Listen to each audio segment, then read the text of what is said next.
We're here to solve this Nanro signpost by Fikes called tetrominoes. You can see obviously all the regions are 4 cells in size, which defines the theme. I'm going to turn on something I sometimes do in these puzzles, which is edge helper, so that I can mark off some places. This theme has tons of these signpost clues that are all 2s. So across all these places, you'll see that you actually can't have connections. And while this is obvious enough to see for the purposes of this video, I think it's helpful to still mark some of these in. What it means functionally is that we've got a cell like this, which is the only way to get into this region, coming over to this 3, which means a 2 comes up above. That closes this off, puts another cell in for this 3. We've got this cell, which has to be part of this 2. That cancels this off. Now this 2 has a unique cell to come in, and that cancels these. This 2 has these unique cells to come through. This 2 touches to this region, so it can't use these cells, and doing that it now forces the 3, puts in this 2. It's going to take one of these 2 cells, but not this one. And that means we actually can't get all the way to the cell while we're working through. Lower right side, this 2 has to always come through that cell, so these are marked off. That connects over to here. We can't skip this cell because we can't then reach over to here, so this is always taken. That means this is not taken and these are, which means that these are not used and this coming up is. So that's sort of a helpful start. I think what we now want to do is figure out some of the connections across these groups, and there's actually a edge helper I missed right here, but there's another quick cancellation. This can't come through here, this does come through this. This comes down, this comes down. This will have to now be size 3 because it's currently 2, but it's in a 2 by 2 square, so it can't grow out to 4.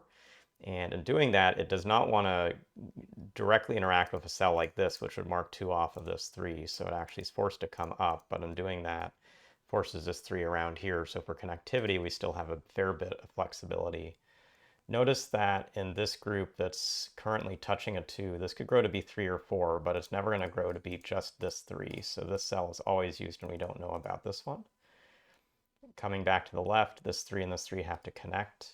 If this connects down, this would be a 2 or a 3, but it's touching a 2 or 3, so it can't take this cell.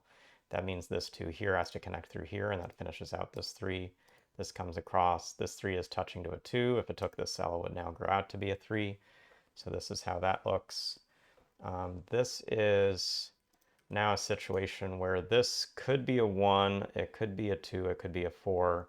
But we're going to have to think through how this connects through these cells. So we can only take one of these or 2 of these to make a total of a 3, but 3 is up above, so that's not going to work. So this actually is a 1 region, and if it's a 1 region, it's not going to connect across to another 1 region, so it has to do this. That means that this coming across has to be a 4 because it's touching this 3.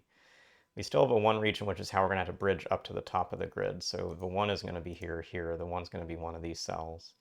And because we're touching to a 2 and to a 4, this actually has to now grow to be a 3 group for this to work. So we have to dodge a 2 by 2 square, and this is the efficient way to get it. So this is now size 3 down below, touching to 4 and 2. Those all look fine.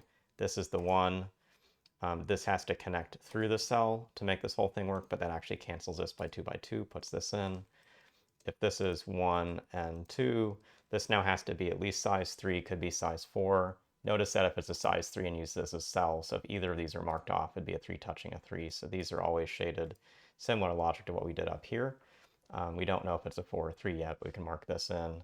This is a 2 touching to a single cell, but it can't grow out to be just 2. It has to grow out to be 3 and stay connected. So this is how that goes. This is now a 3 touching to something that could be a 4 down here and will have to be a 4. So that now completes out where this has to grow and take this cell for connective, this cell for connection, but it's touching to 3, so this has to now become just a 2. That 2 is now touching to this 2 up top, so this comes over. This is for connectivity, this is for connectivity, and marking this off, we have one more cell to complete the connectivity, which makes a final 3 in the grid. So pretty good use of the border constraints to get some seeds in the grid, some tricky steps in the middle, really thinking through the connection through this L tetromino, which couldn't grow out to be a size 3 because of this touch of the cell up here. So when it is a 1, it can't go right, it comes down. That forced the 4, forced connectivity through the right edge, and a little bit of shuffling as we figure out if this was a 3 or 4 set across this S and this L. So pretty fun midweek puzzle. Hopefully you got something through watching me solve this video, and we'll see you again soon.